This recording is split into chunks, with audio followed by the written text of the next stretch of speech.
All right. You just saw the future #1 college basketball team in the country take down 6 players on the court. We had 5. They had 6. Kessler fouled out early. I got a flag. I'm that excited. Rammer, jammer, yellow hammer. Go to hell, Alabama. We did it, Matt. We did it. No matter, they tried to stop us and they couldn't. But the depth showed. Screw the refs. We did it in Coleman Coliseum despite everything going against us.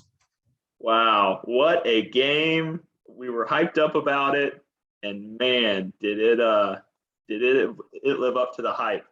Huge win. I mean, just to put it in perspective, you talked about #1. This was a night #1, #5 both lost. There is no team in college basketball that is undefeated.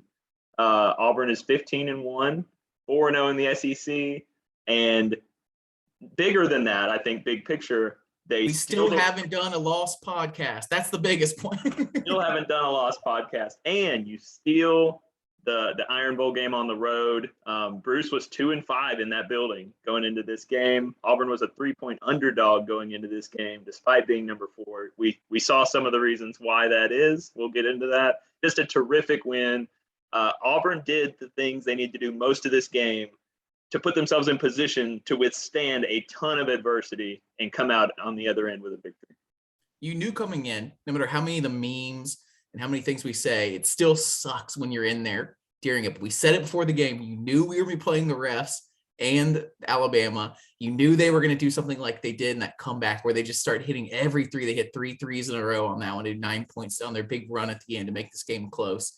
But we got that cushion, and this team is just that good that every time you think you shut somebody down, somebody else does something. Like, you have at least 3 guys on this team that are, man, Walker Kessler had such a terrible game, and a lot of that was on the refs, and it's still Jabari had the night of his life. Thank God we finally got that big Jabari game. Wendell, oh my goodness, amazing at different points. So we'll see which one we pick for our MVP. But then you had somebody like Flanagan that really didn't have that great night to start. Hit those key free throws down the stretch that just did the veteran moves, man. Wow, this team, the #1 team lost. The #2 team was Gonzaga, I believe, who Alabama beat. So I'm going to say transitively, we got to jump over that. So that's the first. I don't know who #3 is, but I'm saying if we win Saturday, we will be #1 in the AP poll, guaranteed. This team. You're crazy. Yes, we will. We will not. Baylor lost. Gonzaga's got beat by Alabama. We will jump then. And Matt doesn't believe it, but I think we will. He just guaranteed it. I would put some money that will not happen. So did you mention the score? I know you went all crazy. 81-77. Auburn goes on the road and wins. We celebrating, baby. This was a huge win. I know. Massive. What a huge opportunity for this team. And we'll talk about all the ramifications of kind of what they earned. It's just one game, but it's a crucial, pivotal game as we look at the, arc of the season. I'm curious. I really wanted to do co-MVPs, but I wanted it to happen too. But you know why we can't do it? That Wendell 3, NBA 3, when they were going on their 12-0 run or 9-0 run or whatever it was, and we needed to slow the game down and get a good shot, and he shot that long 3 and missed, and you just cannot do that. He was playing so great. I was texting everyone, amazing Wendell. You can't, like, I will stop ever doubting Wendell when he's doing this against Alabama at Alabama. But that decision right there put Jabari over the top, because Jabari was having one of those games, and the only reason he didn't score 30 points is because we didn't give him the ball as many times as we should have.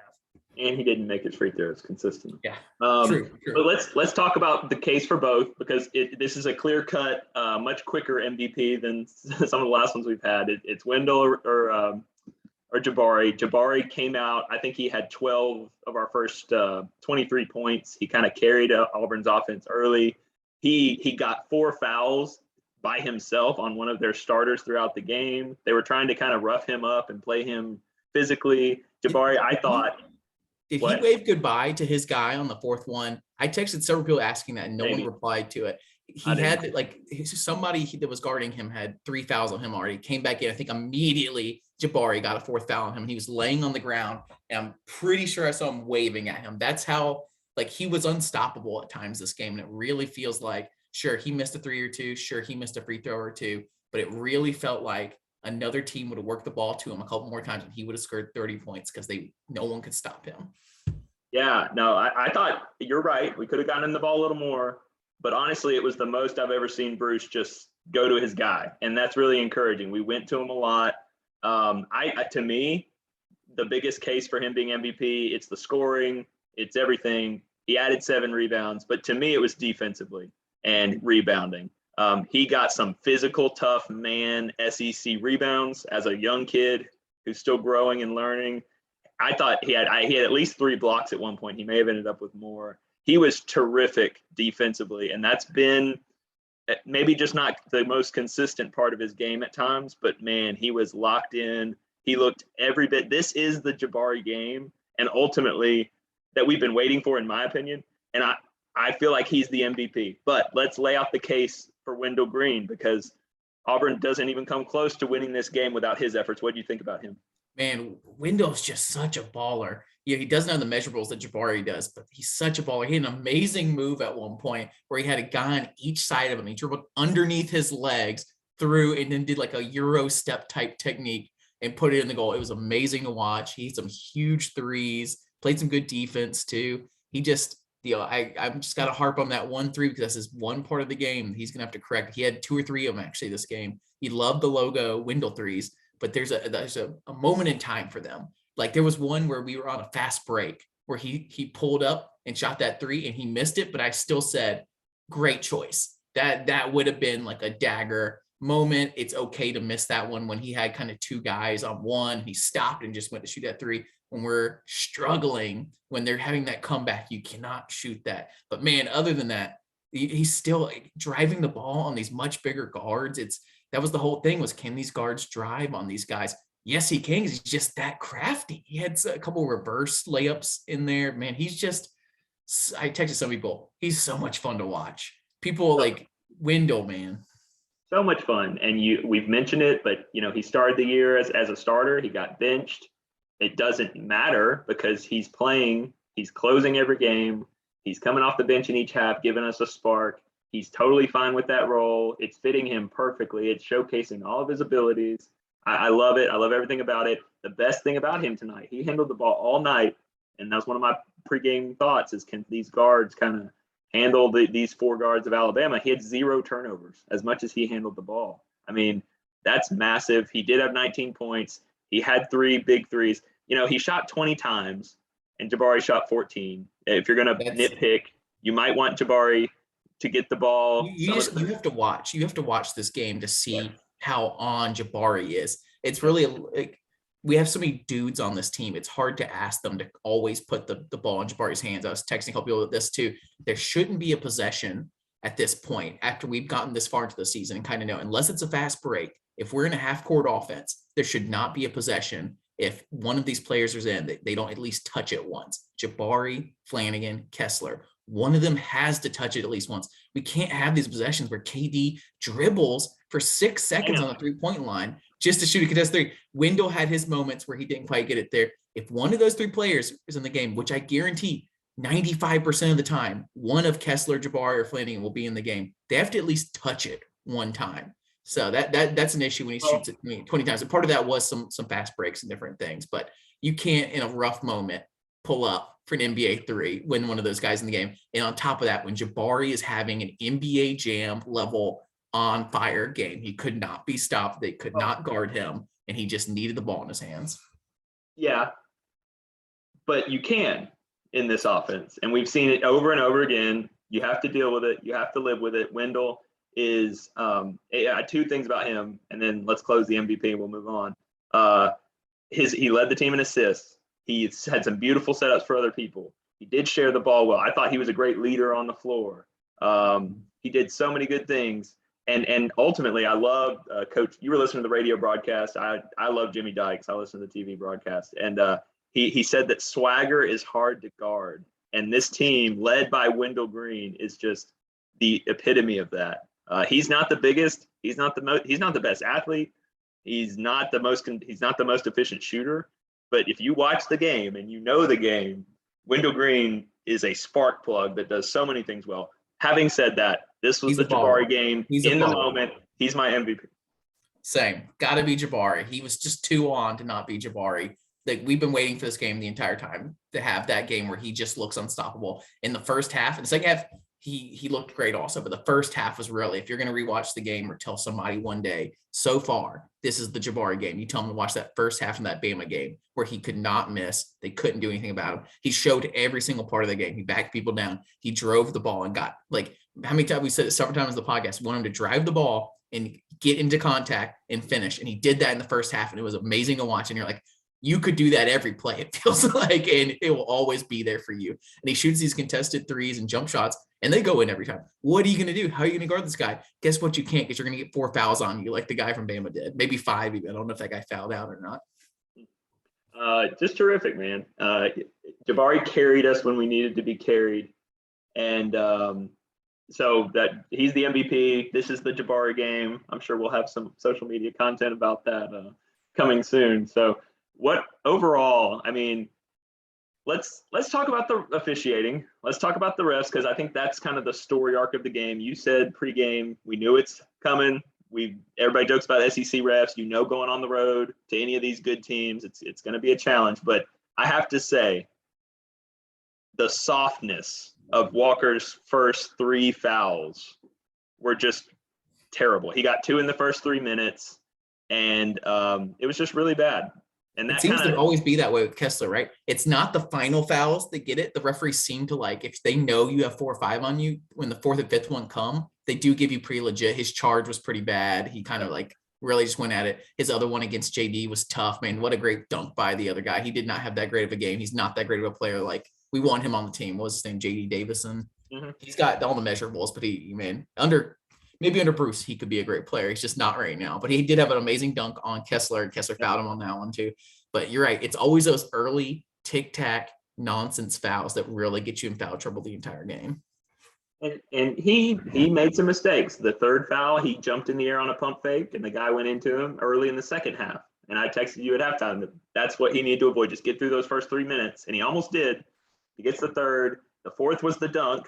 And then right the next time down the floor, he, for some reason, decides to go charging down the lane instead of giving it up, which he's so good, such a good passer. He had a couple in this game. But just keep in mind, we just went in and beat Alabama with what Jimmy Dykes is calling the best elite rim protector in the SEC, playing 13 minutes. And when did he foul out? Like the 5-minute mark or something like that? It was crazy how early he fouled out. Early. And then he was out the rest of the game most of the time anyways. And then on top of that, to foul out that early in the game. And then on top of that, if you want to talk more about it, I don't know what the actual final amount of fouls was, but it was gross. And then on top of that, the people were in foul trouble. Zepp was in foul trouble. Jabari got into foul trouble. Flanagan got in foul trouble. Kessler was, fouled out of the game. But then on top of that, they weren't calling fouls on the other end. At one point, there was an 8-3 discrepancy in the second half that was really bad. And like, you just couldn't play the way you wanted to play. Even when Kessler was in, you could tell he was being tentative on his fouls. He ended up getting in foul trouble. I think that was part of their strategy to get us in foul trouble, but it helped that they were in Coleman Coliseum, where it always seems to happen. And then on top of that, I keep saying on top of that, Flanagan goes to drive down a fast break, gets tackled. I've never seen that happen. I feel like he goes up there. Maybe it wasn't the strongest drive in the world, but he goes up, gets tackled, can't even get the ball up in the air. No foul call. You don't see that in college basketball. A guy go up in the air like that, 2 guys collide, and they just don't call anything at all. It's usually like, you could almost say half the time, or really most of the time, the referees have issues with calling it too much, but it could have been a charge. 2 guys can't collide like that, and there's not one of those guys that's going to get a foul call. It's ridiculous. And it was in the middle of them having so many already. Like, it was another one of those 2 where you talk about like makeup fouls and things like that. You already know that you screwed up as a ref when it's 8-3 foul discrepancy like that. And then to not even call a 50-50 maybe on Flanagan like that as a makeup to do something in there is just insane to me. We knew it was coming, but it's still insane to watch. Well, look, you should be able to go vertical. And that's why he let that one go. And honestly, you let that one go and you don't let 20 other go on Auburn. Hang on. Cardwell did a beautiful job of that all night. And I think the reason people got mad, especially on the Kessler early foul, was he was literally the definition of verticality, where you have control of your space going up. And that was just a terrible call. TV called it out. They said, wow, that is really bad. And I think that was Kessler's second. So look, The refs were rough. The final foul count was 24 on Auburn, 18 on Alabama. But the big thing, Alabama shot 29 free throws. We ended up shooting 22 down the stretch. That's was when you're up and they're fouling you for this. Like, I wish you could figure out a good way to take that chunk out to show that, like, before they started fouling on purpose down the stretch, it was just another level. Look, the refs are bad. I mean, basketball is really hard to officiate. You have to push through it. I thought Auburn overall did a brilliant job of dealing with Kessler not being out there. You saw when he was only in 13 minutes how big of a difference he makes for this team on both ends, really. So for Auburn to be able to get this win with him playing the minimal role he possibly could, and it just says so much about this team. And I just want to give a big credit. We'll talk about him more, I'm sure, but Cardwell really played great. Jalen Williams, we've talked about on this podcast, having him being able to play center and go small. It was Bruce and his staff just did a terrific job. Obviously, they're ready for Kessler to find foul trouble. That's going to happen with a big guy, but just credit to the team and the players for finishing, getting it done. We keep finding ways. We talked about this in other podcasts. We keep finding ways to win in different styles. And that's what it comes down to in March. That's what comes down in basketball. When a great team can find several different ways to win. And we just keep collecting them like Pokemon cards or whatever your favorite collectible is. We have a bag full at this point, this early in the season already, of different ways to win basketball games. And it's so much fun to watch. And I really hope, the score ended up being 81-77, but it's a way at Bama. Like you said, we were even, as the number 4 team in America against the number 25 team, Alabama, at Coleman, we were still not favored to win. We were like favored to lose by 3, I think. So I'm hoping AP voters, national people realize, especially after watching Baylor lose and watching Kansas lose and watching USC lose all in the top 10, like how hard it is to win away. And people understand that this was an amazing victory to do this against all odds, and just shows how deep this team really is. And I think for sure, I don't know who's the number 2 team in the AP poll this time. I think for sure, whoever that is, we're going to jump them. We're getting a ton of love, and then to win the way we did at Alabama, I think we've showed how complete this team is. It's Gonzaga and UCLA ahead of us right now. UCLA's resume is not going to be that great because they missed like a month worth of basketball games. So I think we'll jump them. Well, we got to take care of Ole Miss. We're set up for a Kermit Davis assassination. I blame you for looking ahead to next week's poll before we're going up. I'm enjoying the season while we got it, Matt. I'm not cursing the team. Maybe. I'm kidding. Just, you can't say enough. So I don't want to spend time on the refs after that. Like, we overcame the refs, we overcame the road. These guys showed a ton of grit. So just to give a little bit of the game flow, right? It was a really close first half. There was a nice 6-0 run there in the late stages of the first half with Jabari off the floor, where Auburn kind of took a little 6-point lead. I think they were up 5 at halftime, and Auburn kind of stuck around 5. They got it up to 12 at one point, and then Alabama got all the way back on another down to 2 points on a terrible flagrant foul on Cardwell. That was disgusting. I thought we weren't talking about the refs anymore. I said it's going to be impossible not to, because so much of this is going to come down to it. But then Auburn opens it up to 14, I believe, on Wendell Green's heroics, and he's hitting threes. Jabari's doing things. We're up 14, and I started getting texts from people kind of saying, "Oh man, we're good. What a great job. This team just they answered the bell." And then when you blinked, and from I want to say the 6 or 7 minute mark left to the last TV timeout. We were ready at 14-point lead. Was a 7 minute mark? You said you're right. I got several texts also. I saw things on Reddit where people were like, "We're the best team in the world." I was like, "There's 7 minutes left. That's a lot of time." Oh, I said the same thing. But Alabama evaporated that, and you're all of a sudden Jabari gets a charge going into the last timeout, and it's tied up, and Alabama has the ball with still 3 minutes 45 seconds. So for this team to take that punch to the face and take that last TV timeout, come out, and honestly, they won because they just gutted it out defensively, and because Alan Flanagan is the man. He went and swished 4 free throws in the last minute on fouls that he took care of the ball, got fouled, and he just looks so comfortable for a guy playing in his 4th, 5th game this year, coming off an Achilles injury. He's the reason down the stretch, and Cardwell with a huge block there at the end on a three by Quinterly that I was yelling at him. Fun fact, I was yelling at him for not being up enough on the three because I knew he was going to shoot it. And then Cardwell, of course, seals the win with a beautiful block. KD actually makes a smart play, doesn't take a layup on the fast break, gets fouled, runs some time off, gets fouled. So just Auburn did all the little things to get this win down the stretch. But if you watch the game, that's about as big of an avalanche as you can take on the road from an explosive team like Alabama. And it makes the win sweeter. Bama hit 3 threes in a row, I believe. I don't know if it was 3 threes in 3 possessions, but it was somewhere in that stretch where they hit 3 threes where they had not been shooting well all night. The first half was awful. It was 14% from 3 for Auburn. I think it was 18% from 3 for Bama or something like that. And that's text appeal too, that it's not, we're going to start hitting those threes. Now, part of that was because we shot some really bad threes. We shot a lot of really long range. Like, I feel like you could tell we were a little too sped up. I was also telling people it felt like the game was 100 miles an hour for all of these players, but it felt like Jabari is a Ferrari built for 100 miles an hour and everyone else isn't. So Jabari could handle it and take advantage of those situations. Everyone else was going a little too quick, a little too fast, a little too frantic. Even Flanagan, our veteran guy that I've been telling to say he's not going to do these kind of things, shot super early in a shot clock, like immediately an NBA 3 that he missed. I couldn't believe when I saw that was Flanagan that shot that. I thought it was KD or Wendell or somebody else. But we were shooting awful. They were shooting awful. We knew both teams would pick it up at some point, but that's a big part of Bama's game this year is that they used to be really good at shooting threes. This year, they have not been. They beat Gonzaga and Houston, playing pretty well from 3, but most of the year they've not shot well from 3, and they've been like staying in games because of defense. And so for them to like do kind of what they did the entire time, but when they started hitting those threes, then you said, oh, this is how they beat Gonzaga. This is how they beat Houston. It kept them down for the most part. I think they ended up shooting pretty, I lost my screen. Well, we pretty both low percentage. We both hit 7 threes. So that's a win for Auburn. Both teams hit the same amount. Auburn shot a little better. Auburn was 27%. Alabama was 23%.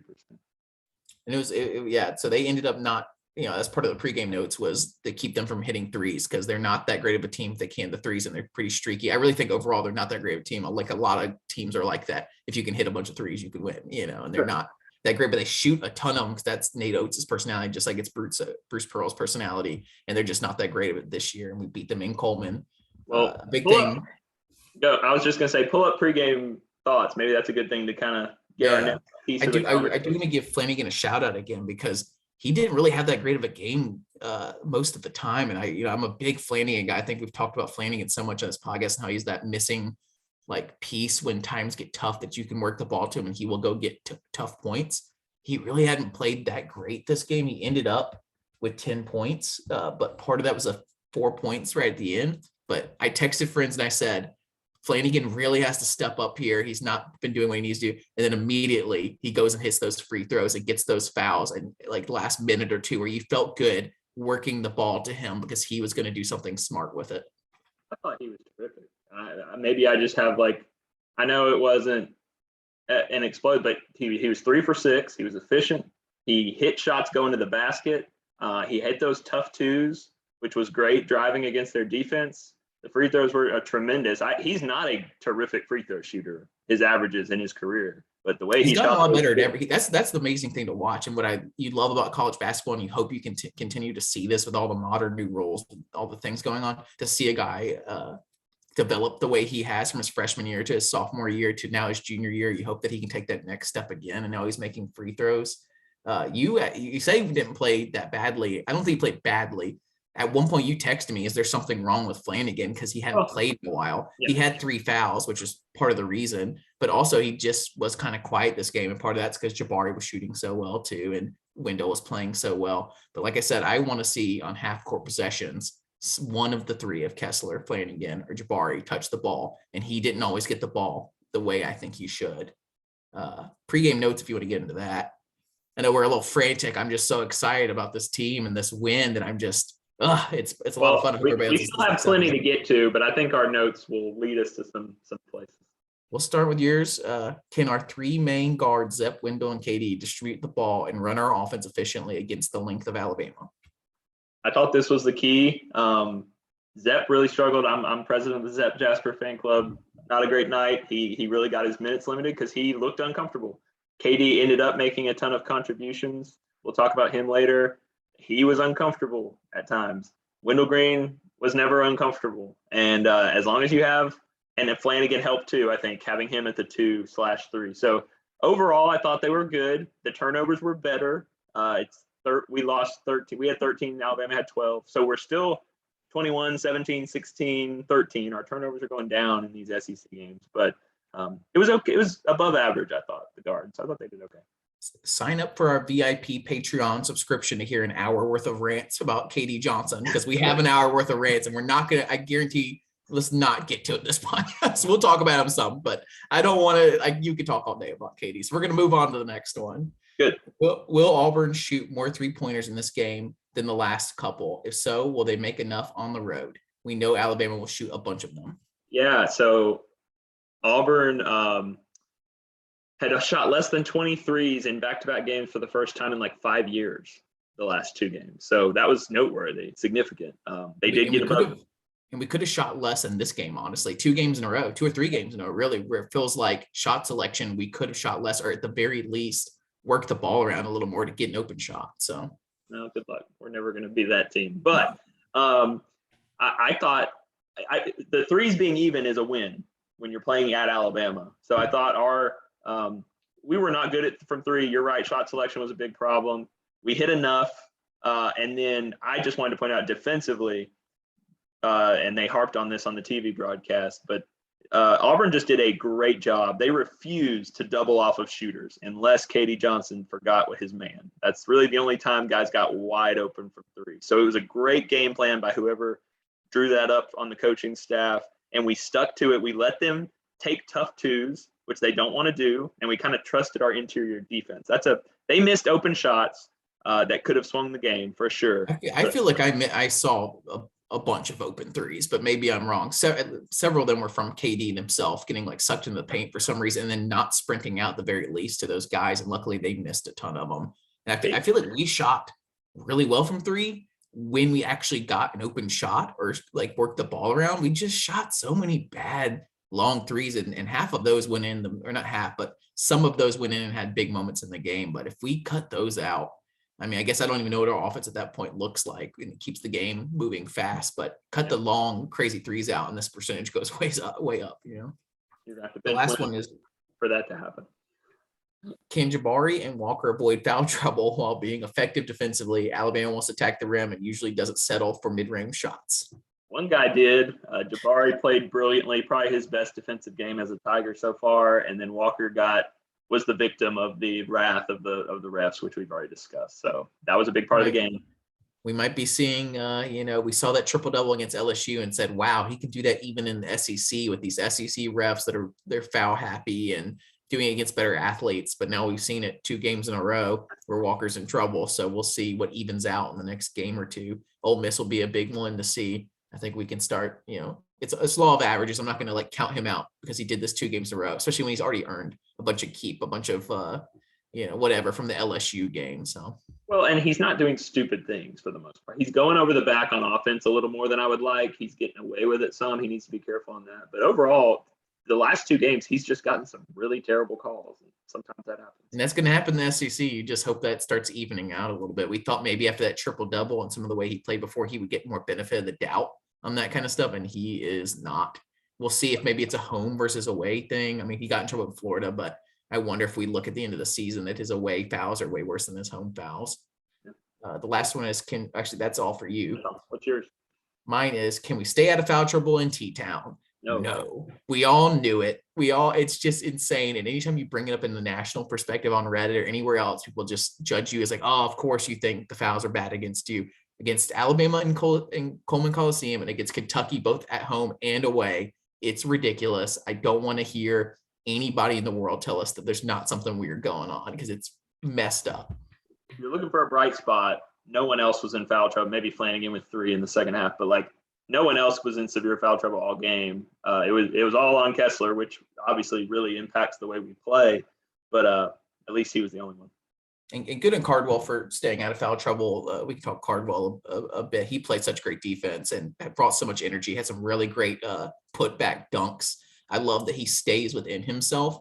He gets the ball up at the top of the 3-point line and never even thinks about shooting that. He doesn't think about driving it. He doesn't think about doing too much on offense, and I love it. And the 2 putback dunks were huge, and he played good defense, had several blocks. I think he's 3rd in the SEC with blocks right now with the amount of like limited minutes he has. I don't know if that's correct. We need to look at it, but he had 4 blocks tonight. That'll help his calls, 6 points, 6 rebounds. He played really good. Even when he wasn't getting the block, he still was like glue on these guys. And he was talking to the crowd at one point. He was pumping on the crowd. I think he was maybe playing the Auburn crowd in the corner. It was great.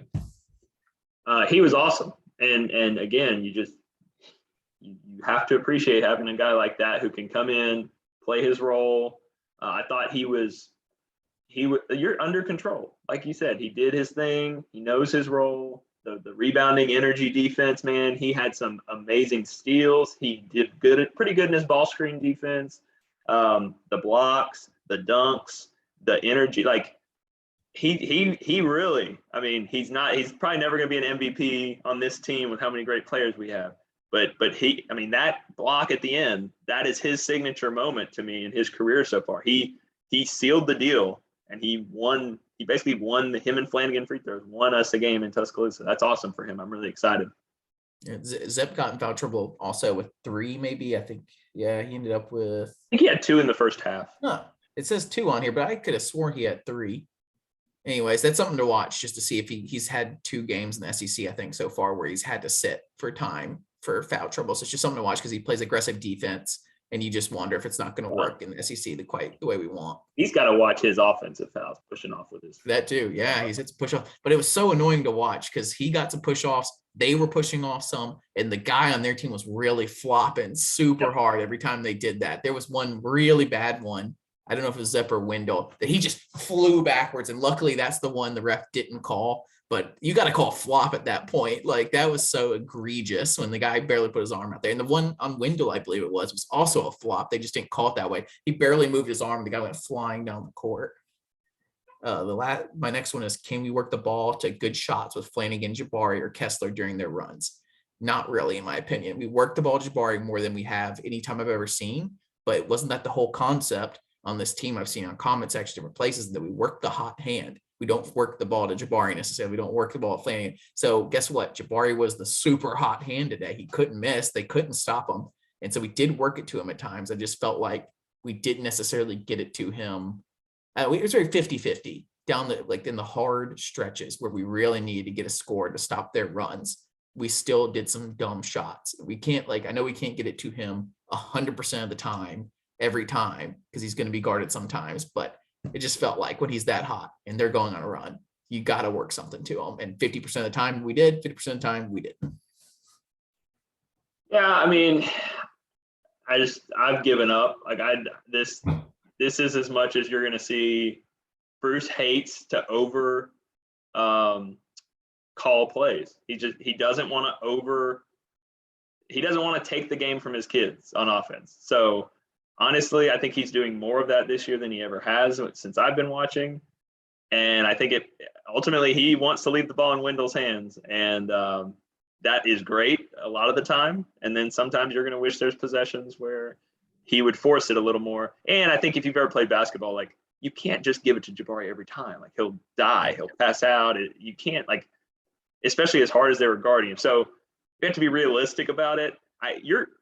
Tonight we have 3 guys though. I don't think you have to get Jabari every time. I think you can also work it to Flanagan. You can also work it to Kessler. You couldn't Kessler tonight for obvious reasons, but there were several times where Flanagan, I was like, can we, and they worked to Flanagan. So I'm not gonna rant that they didn't do this necessarily. It just wasn't necessarily in the right moments all the time. So I'm glad. I think Flanagan, I think he's a victim of being out for so long. As much as we act like that wasn't going to be an issue, I think they've gotten in their heads already. That's muscle memory. They don't think to defer to him, the KDs and the Wendells, and maybe they shouldn't, especially Wendell. I think KD should. Maybe some other guys don't know to defer to Flanagan the way they should, but I think there needs to be that attitude a little more. Well, and I'm sure the coaches are being they're still easing him in. I mean, again, he's only played 4 or 5 games. So you know his minutes tonight? 26. Okay, so he's basically back, right? Does he ever play? Would he ever even play 30 on this team? Played. I think he could. He definitely has he started. It's not the goal though, right? 30 is not the goal, probably. It's not the goal, but Bruce will play guys 30. KD played 32. So if KD can play 32, Flanagan can definitely play 32. My last one is, can we keep them from making threes? It's the key to the game. I do think there was, they shot 20, or they shot 33, I believe, 31, 31 threes. And it felt like a huge deal that when they drove the ball, they got foul calls almost every time. And they earned, I feel like, most of their points, 29 of their 77 on the foul line. I feel like they really did. And their threes just weren't on. It was scary to watch. There was a lot of threes that went up in the air that I was holding my breath thinking this is when they start making these big combos. They did eventually when they hit those 3 threes in a row, but there were several open threes and decent threes that could have gone in and changed this game. That's the pregame notes. I have a question for you. This game, we win 81-77 with all of that things going on, all the refs, all the ways we had to win this game. What's the score the other way around if this is in Auburn? I think we win by double digits. Agreed. I think when that 14-point lead was happening, they don't get down that stretch that way. They don't get many foul calls. Kessler's in the game to block some of these shots. I think that's how much of a difference these away games are and why we weren't favored in this game. It can be that much of a difference that when that 14 points happening, we're stretching that out a little further. They're bringing it back, but it's by 6 points, and we stretch it back out, and we're doing some sort of 10 to 15 point lead on a top 25 team at home. It's a great point. I mean, you cherish these wins. Obviously, it's Alabama. It's it's a ranked team. It's all that, but ultimately in the 18 game SEC schedule, man, every time you get a road win, we're going to celebrate it. And if you don't believe it, pay attention to the scoreboard around college basketball. This one's a sweet one for a lot of Baylor, the number 1 team that was undefeated, and USC also that was undefeated. That was number 5. Baylor was at home, right, against Texas Tech. Yep. Yeah, and I think USC was at Stanford, and Stanford didn't even have any fans because COVID restrictions over there. So it's tough to win anywhere at any time in college sports, So the fact that we haven't lost a single game in regulation, and we haven't done a single loss on this podcast is huge. It is massive. I wanted to point out a couple stats before we get off the team area. I'm always big on rebounds and turnovers. We mentioned the turnovers are down to 13. Lost by 1. That's okay. Rebounding. I thought winning rebounding tonight with Kessler being such a non-factor, it was huge. 44-42, but just holding our own on the road. It was a physical game. It was up and down. It was kind of like, it was a different style than the LSU game, but it had that feel of just two. They were saying these were 2 of the most physically gifted athletic teams in the country, and they really believed it. I think they were hyping up their game, but I also think that's true. The way these teams play, it was up and down, and both teams were really just getting after it. It's a big deal on the road to keep it that tight. I think we lost the turnover battle by 2, I believe. Only one, and we won the rebound battle, so that's huge in the chaos. Just a great victory on the road. I think we could talk about down some players a little bit here. Yep. And here, get your takes. I think we've talked about Walker. Just didn't work out this game. You hope it doesn't become a trend. Jabari, we talked about Jabari and the MVP. Amazing. Go back and watch this game if you didn't get a chance to watch it. It's totally worth it. I guess we could talk Flanagan a little bit. I think we talked about him a good bit, but any more thoughts on Flanagan kind of working his way back? Yeah, he did start. I think he's kind of getting that role back. And he played a significant more minutes than anybody at the 3. Great to have him back. Great to have him as a downhill scoring option that you trust. You talk about all the time. He is the veteran guy on this team. Him and Jalen, I guess, Williams. And I think his presence, you're right, he's going to have to get worked into the rotations a little bit, maybe some of the play calling. But I think tonight goes a long way. He was efficient. He played good defense. He did not get any help tonight with calls. He was and he got some really bad, like ticky-tack stuff called on him, and he was frustrated. But I just thought his presence, his defensive, he's so consistent on both ends. He's just kind of a steady force. And this team has some up and down in it. When you look at a guy like KD, you look at a guy like Wendell, there's some roller coaster moments, but not with Flanagan. He's just so solid, and it's great. It's great to have him back and see him take some hits, go on the ground, be okay, all that good stuff. So it's good to see him healthy. He can do a thing on this team that no one else can do. That's a big deal in college basketball. I feel like he can do these kind of probing drives that no one else in this team can do. KD and Wendell can do these like kind of not out of control, but when they're going full speed down there, and they're smaller. You know, it's kind of like if KD had the body of Flanagan, he would be unstoppable, honestly. But he doesn't. He's a little smaller. So he's not going to get the foul call some of the times. He's not going to be able to finish the way he should. But Flanagan can kind of do this thing where he can very competently dribble into the lane and either finish bodying up somebody and probably getting a foul call, or pass it off. And it's not out of control. It's right where you need to be. He can even do the jump stop kind of floater thing. And he did one this game where he did a kind of probing drive and then pass it to somebody else for a score. I just love to watch it. I think it's going to keep developing. I think it's going to be key that he can do that in key moments. Next one is a bomb. I say we keep our thoughts on KD Johnson to 30 seconds to a minute. I'm going to say about KD for my, you want to go first? You go first. You get 30 seconds. I get 30 seconds. I've got the timer up. Okay. Ready? Go. KD giveth and he taketh. He's got to stop taking these like selfish threes and things like that. There was one really bad one where he dribbled for a while, like probably 5 or 6 seconds at the 3 line, and they took a 3. It was awful when we really needed it. But he makes some great plays too. He's got to stop running at the goal and not trying to score. He had a fast break where he stopped and dribbled the foul and then missed the 2 free throws, I believe, after that. Just tried to score, baby. He's got amazing touch. He's so athletic. He can steal the ball. But man, he giveth and he taketh. Well done, sir. All right, mine starts now. 8 rebounds, some good things, some better decision-making down the stretch. But some of the offensive decisions, they just have to stop. They've got to. I am more on your camp after watching this game from last game. If you listen to our last episode about the roles, he's going to have games where he performs really well and scores for us, but he's got to know when to do it. And he did bounce back with a much more steady, solid second half and helped us secure this win. All right, we've got our 30 seconds in there. We talked a little Zep.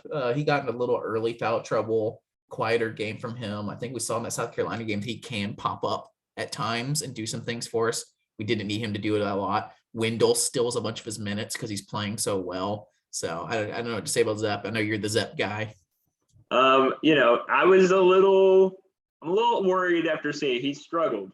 He's got to quit chicken arming people away from him. And I'm not as concerned about his defense, but I do think people are going to try to pick on him and Wendell and KD and their size defensively. And I think that's something to watch.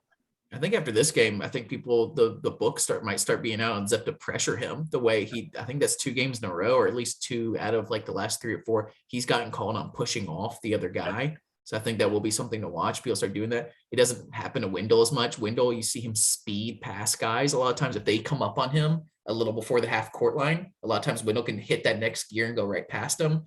Zep doesn't seem to quite have that. And that's about the time that Zep pushes his arm out and gets some of those. So just something to watch. I would just say, don't take for granted a point guard with this lineup that doesn't care if he doesn't shoot at all or score at all. He didn't score tonight. He does not care.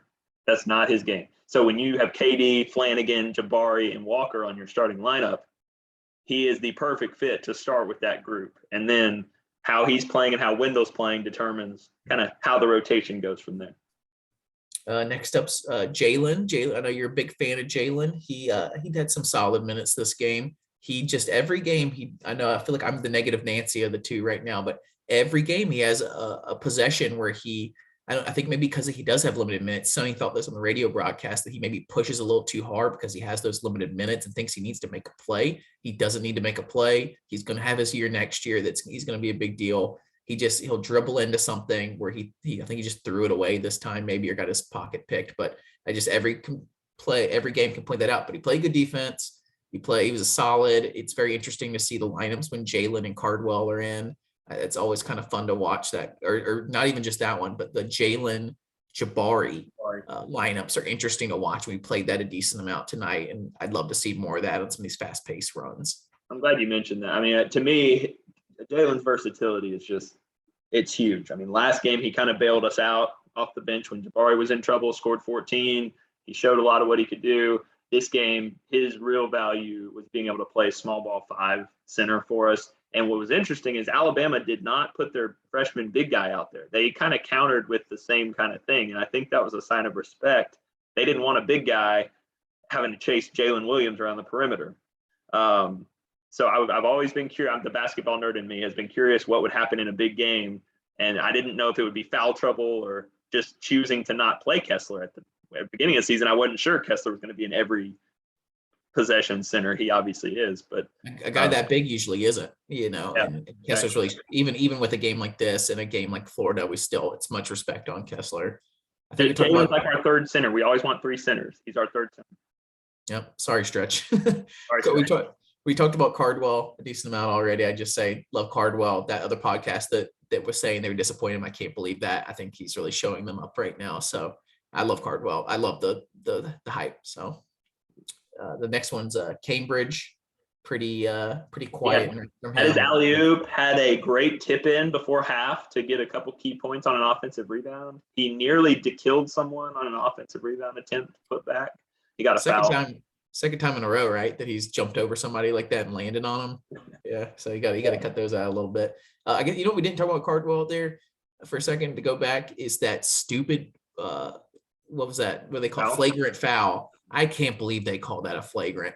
It just showed how ridiculous this game is, that he was going for a block, and sure, it was through the body a little bit, but it just kind of showed how weak these referees were. All these fouls, like a lot of times these fouls, they could be called fouls. It's just like that, like in other sports, like you can call a foul every time on every play, but that's how they showed how weak they were, that would be a flagrant, but that was just a regular foul.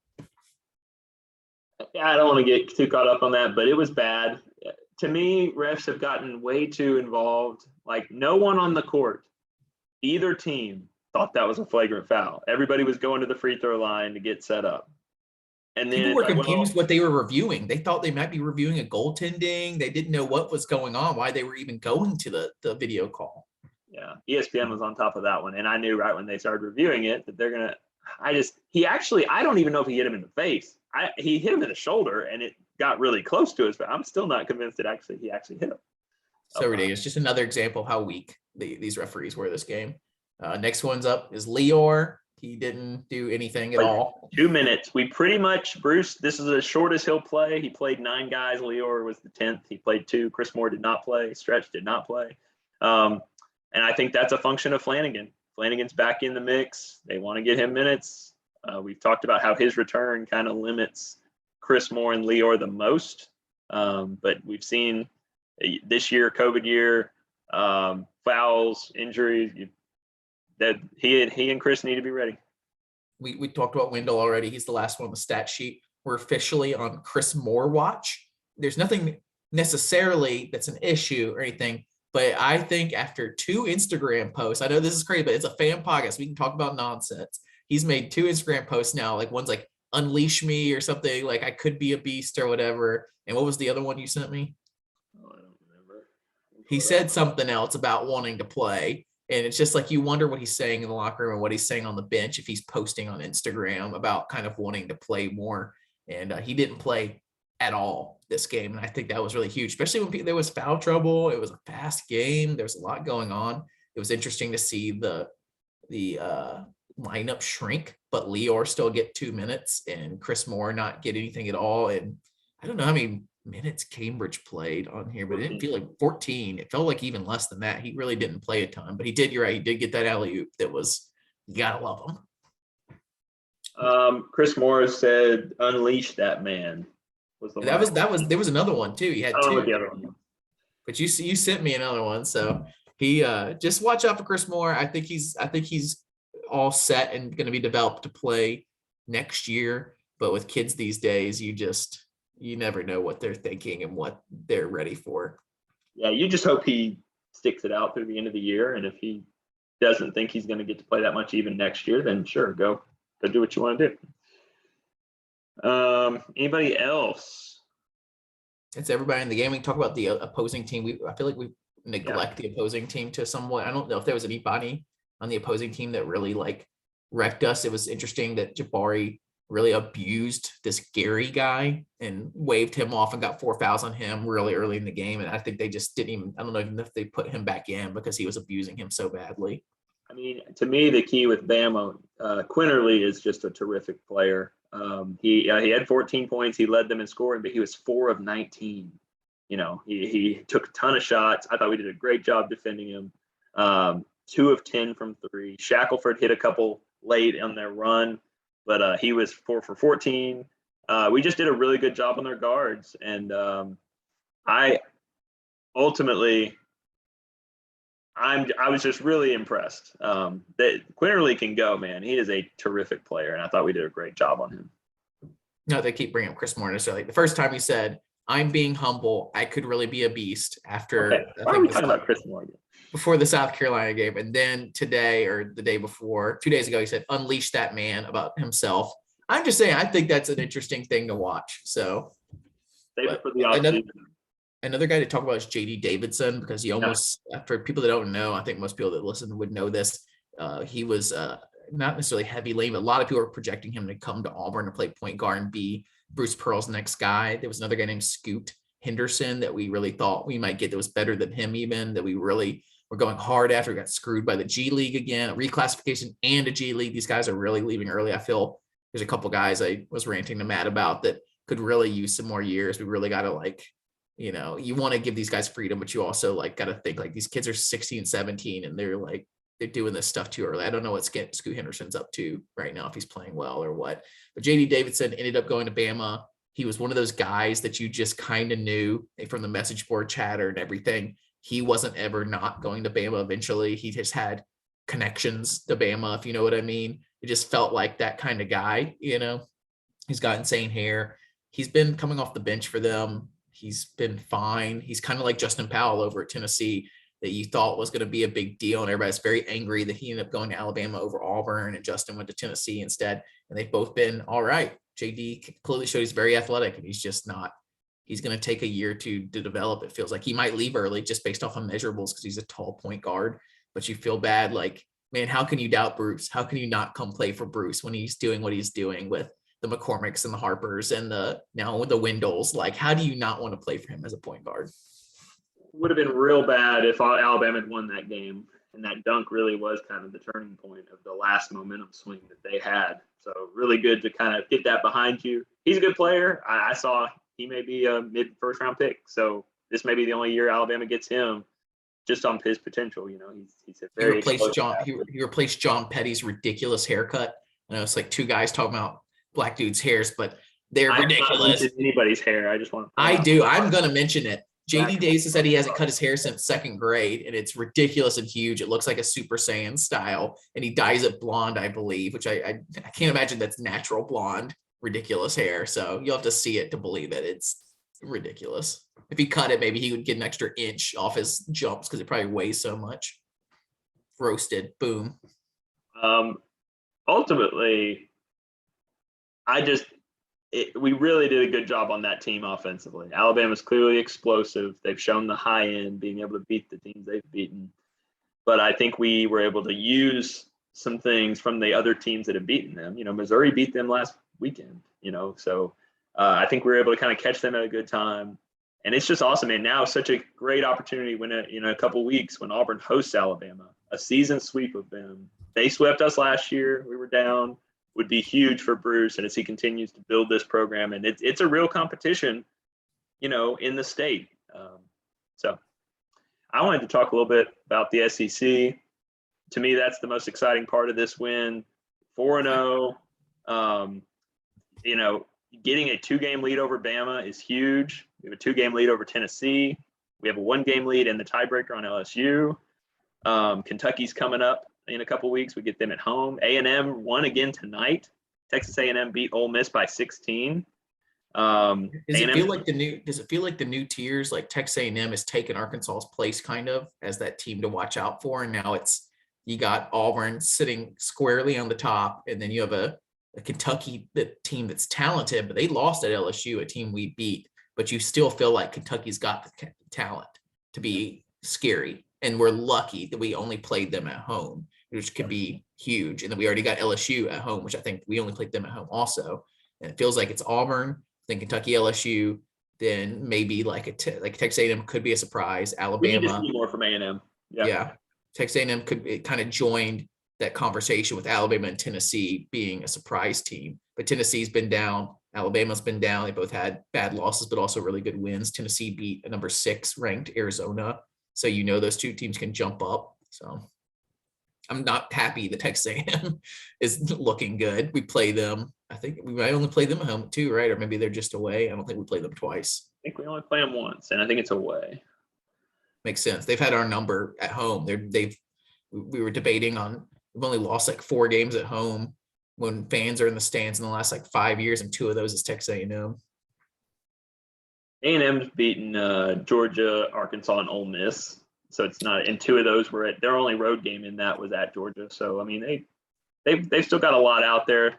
We should have looked at their schedule first, I guess, because we talked about how Arkansas could have jumped out to a big lead with easy schedule to start out with Georgia, and Arkansas team was way overranked. Then Ole Miss at home, and then at Missouri, who I know Missouri beat Alabama, but Missouri is kind of squarely also down there with Georgia at the bottom. A step up clearly from Georgia because they could beat Alabama, and Georgia's not going to beat anybody. Missouri was actually the lowest team in the net rankings in the SEC on Saturday when they beat Alabama. So yeah, they've gone up. So we can talk also, we talk SEC. Now we're playing so good. We can talk national basketball. Isn't that something? We can talk about the AP poll. I know we already talked about it a bunch at the beginning, but we got in at number 4 over the weekend. We were like begging to be in the top 10 just a week ago. It's very frustrating. And we kept like edging closer to the top 10. You go get those LSU wins and South Carolina, Florida, and other people losing in front of you. And all of a sudden, bam, top 5 team, number 4. We got Baylor at 1, who lost tonight to Texas Tech at home, which is going to be, I don't know, probably from a net perspective, I'm sure like in the AP things move a little slower because they've had their opinions, these AP voters and podcast hosts and radio hosts. They've already talked about how amazing Baylor is. They can't go back on that now. They're only going to drop them 5 or 6, not even that, probably drop them to 4 or something like that, or 3. But then you got Gonzaga. I think we could jump them because they lost to Alabama and we beat Alabama. I know it's like, I think it was a neutral for them or whatever, but I think that's a square thing. Then you got UCLA. They're 10-1. They missed like a whole month because of COVID. I can see us just jumping them. Basically, they have enough wins yet. Now, this is all saying that before we go to Ole Miss, who's had our number. So take that with a grain of salt if we come back on here next week and we're not that great. Next is top 5. To square up the top 5 is USC, who also lost to Stanford tonight. So 2 of the top 5 to lose. I think we're also going to get that extra bump just by showing that we can go on the road and beat Alabama, a ranked team. I think that's going to really get us a big jump. Well, and you mentioned it's the respect, and a big part of getting this win tonight is handling everybody's best shot. You're going to get Alabama's best shot, especially on Iron Bowl trophy night and all that. But like CBS put us at number 2 in their poll before this game, and Joe Lunardi, the revered bracketologist at ESPN, had us as a 1 seed before this game. So John Rothstein's going to buy a jersey because he's been on this the entire time. That guy's been ahead of it for weeks now, for months now. So come on the pod, John. Come on the pod. It's just the big picture. If you're zooming out, big picture, obviously Auburn is going to chase an SEC championship like crazy. But we're building a resume for March, right? That's what it's all about. And we are in as perfect of a spot as I think anybody could have hoped for. And I think that's the exciting part. I mean, we've seen it in the league already. It's going to be, there's nights where it's not going to go your way. But I think getting this win, we have at Ole Miss and Georgia at home. Going into Kentucky is the next big one here in a few. I mean, potentially 6-0 to start the SEC going into that Kentucky game.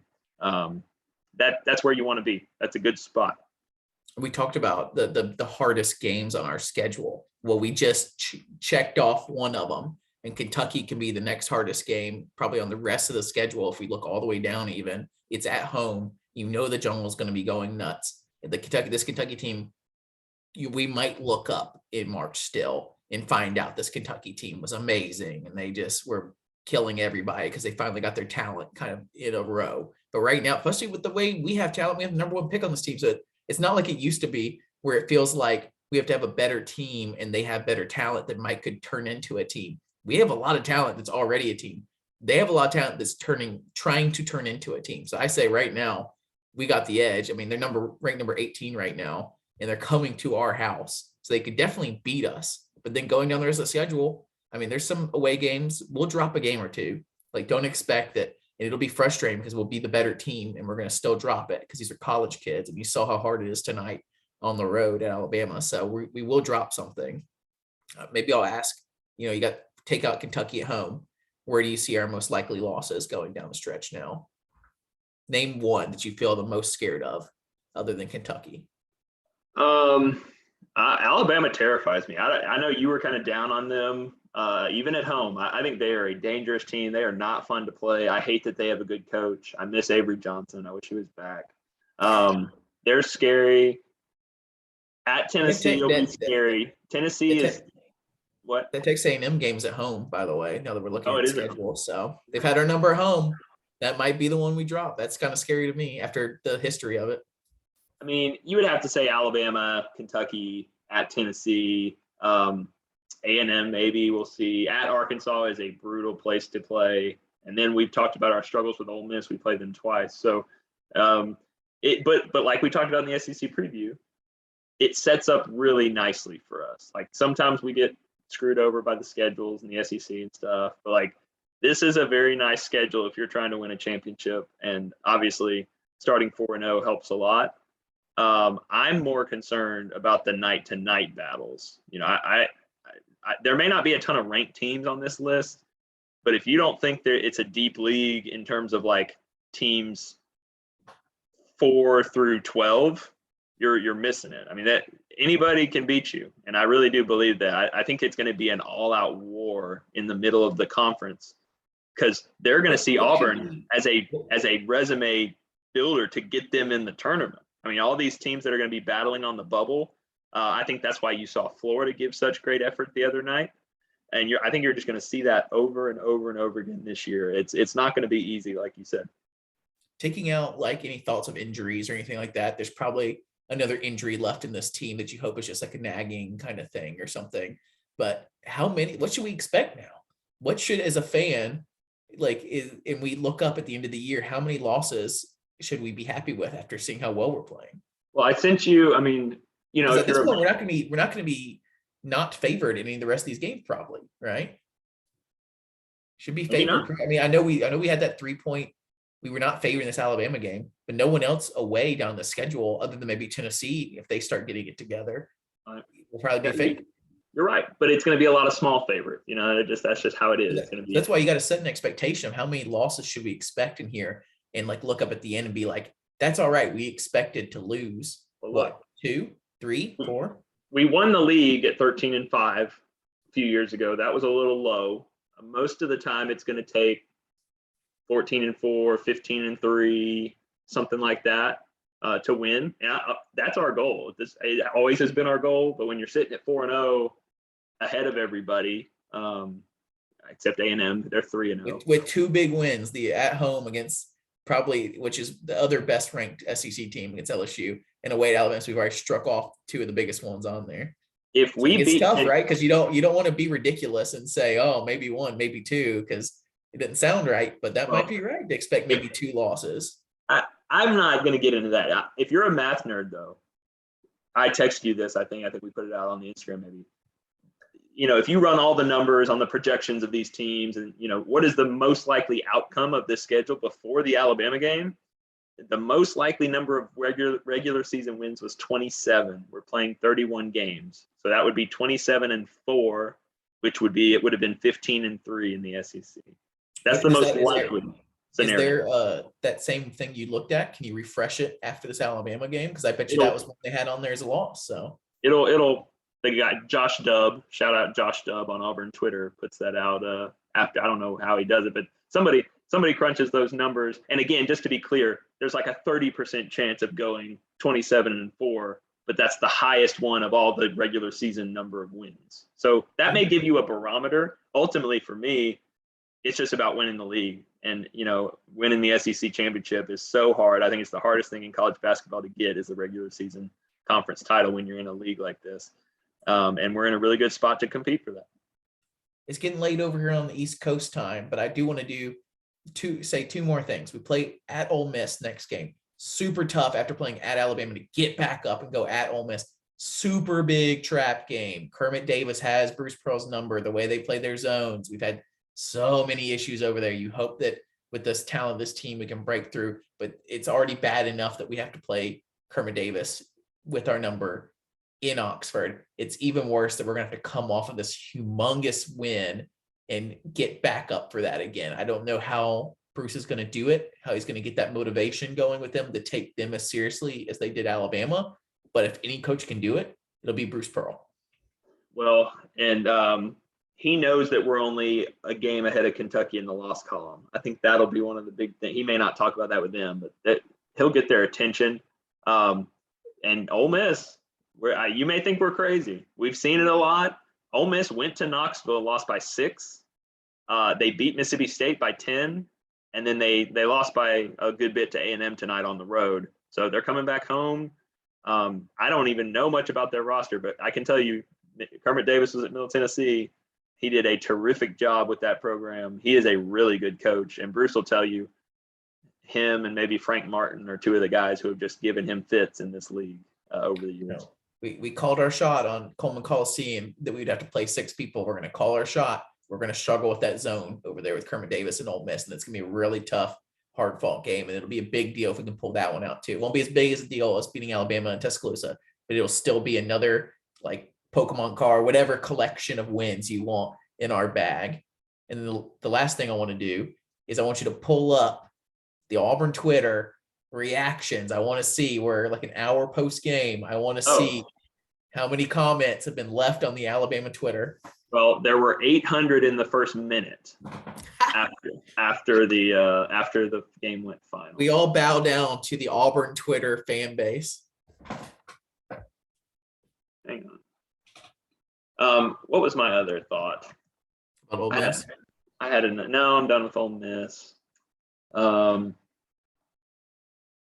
I did want to bring it. I don't know if you saw, but right on the buzzer, Jabari and KD decided they were going to do the, how does that become a thing? I guess I'm so out of the F word right now that I know this is an F word thing, but crane kicking. All right. And I believe John Mechie for Alabama did that, had that as a thing. And then in the football game, I can't believe I just said football. I'm sorry. In the F word game? The F word game. You need to mark this thing explicit. If you're going to actually say the F word, you better mark this podcast explicit. We started doing that. And so we apparently not only did it then, but after giving handshakes in the Alabama line, did that to the student section of Alabama on the way out. It's getting spicy out there. It's getting spicy. I love it when the young kids that just jumped into this rivalry really understand how big of a deal it is. You do love it. Yeah, we got 4.8 thousand responses. 4,800, and that's about an hour ago. And there, like I said, 800 in the first minute. So people were 4,800. You want to click on it and see if any pop up that are real good? I'm just excited about this game. I could really, for real, if you know anyone that's gotten early on in this Twitter meme thing and wants to explain it to us, or is part of that community, or anybody you want to respond to Instagram and tell us this guy is the GOAT of the memes. He always has the best memes. We want to talk to him. We want to learn his process. We want to know how he's thinking. We want to be his best friend. So let us know. Pablo's really good. Pablo Escobarner. What we got here? Go back up to the Greenland one. Is that Wendell Greenland? This L was brought to you all the way from Wendell Greenland, and it's got Greenland with Wendell kind of back on the graphics there. You want to give Van Allen Plexco a shout out or not? Yeah, Van Allen Plexco, Auburn podcaster extraordinaire, was sitting on his sofa tonight to witness defeat. Was that him? Did he post that? Who posted that? Oh, he did actually, but it was somebody else made that a couple weeks ago. Okay, we're cool. We love the Wishbone. We have our own thoughts about all the sound clips and stuff, but if anybody from Wishbone's related, we love you guys. So Angel Purifoy did the crane kick, and they made a meme out of it. Don't get me started on Daniel Purifoy. We don't need that on a recording. All my thoughts on Daniel Purifoy. How about Wendell Green winking at the camera after he hit it? They were playing to the camera tonight. KD also looked into the camera at one point tonight. They knew there was a big moment on ESPN. You think that's part two of Jabari? He was went off tonight. You wonder if he knows this is an ESPN game. It's my moment to go lock down this number 1 pick, and that's great. If that's him in the moment, if this is how he's going to play with the pressure, that's huge that come March, come these rest of these big games, that he thrives in that situation. See, go back up that KD one where he's got the laser eyes. That's when he looked into the camera. Yeah. That one also.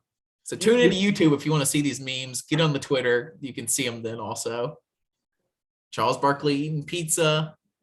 Auburn basketball legend Charles Barkley, the man with many nicknames about his size, enjoyed your L while eating pizza in his doorway, which likely led to his portly stature. We posted that same iconic Charles Barkley pizza eating in the doorway for our pizza giveaway. Yep, there's some crane kicking. Choose the form of the destructor. Anyway, you could do this for hours on Twitter, literally. I will desperate for Auburn basketball content the way we are. We'll be scrolling through this stuff for hours. Shout out to Thomas McMurtry, who I saw on camera several times in the stands. We've heard conflicting, the AU jungle took over, as we heard. We heard the chants in the stands, at least I did on the radio call, "Let's go Auburn" in the stands. We heard 30 to 40% maybe even of the fans there was spread out in different places, but amazing. Good job, jungle. Yeah, I'm glad you mentioned that. That's what I wanted to touch on. So cool, man. The first bucket of the game, KD goes down like a madman, takes the tip off and scores a layup. And you hear the noise of the cheering. And it's like, oh, this is awesome. And it just continued throughout the game. So if you traveled, I know the jungle did a great job promoting that. If we had 30% of people of that stadium, that is awesome. So shout out to everybody who was there. The noise was felt. That is exactly what Cardwell was doing. You mentioned earlier in the podcast. He's pumping up all the Auburn fans out there who are standing up while the Alabama fans are sitting down. That's what happened in that one. What a KD moment, which we didn't mention in the podcast yet. Immediately on the tip, KD got it and went like in some sort of weird fashion straight to the goal, and no one stopped him for 2 within like the first 0.5 seconds of the game. You never see stuff like that. It's the kind of things that only KD can do. I've never seen other players do it. And, he giveth and he taketh. He gave us a really cool moment there. Shout out to Bryce again. I don't think he listens to the podcast, but I followed him back for the vault meme. Just keep posting you just lost to the former popular Auburn bar, the Vault, formerly known as Bodega. This is now, for some reason, a Whataburger, which is only slightly better than a Pyology. Shout out to us people that were there from like 2008 to 2015 or so. Very specific meme. See, there's the picture of the ending. All 3 of them. Jabari. Wow, all 3 of them did it. In sync. Yeah, you'll have to tune to YouTube to see this last portion. Sorry to all our podcast listeners that are kind of like listening to us ramble for the last like 10 minutes about memes on Twitter, but it is amazing. One thing we forgot to mention at the top of the broadcast, and we'll end up in our celebration tonight, is please rate and review the podcast. I know like every podcast says that. I listen to a lot of podcasts. I've never done it. It means a lot to us. Like no one's doing it, so please do it. Like just leave us one. We'll give you a shout out. Do you remember the name of the guy that left that one? Jake, maybe? I'm still waiting for Jake to contact me so we can be best friends. We could be best friends at any moment, Jake or John or whoever left that one. So please leave us some. You don't have to sign up for anything. You don't even have to have a username or anything. You literally just scroll to the bottom of the Apple podcast catcher thing and you can leave a comment. Just make it a nice comment. I have had Kyle Pence. Kyle, sorry I forgot your name, Kyle. When we hang out and be best friends in real life, I won't forget your name anymore. So right.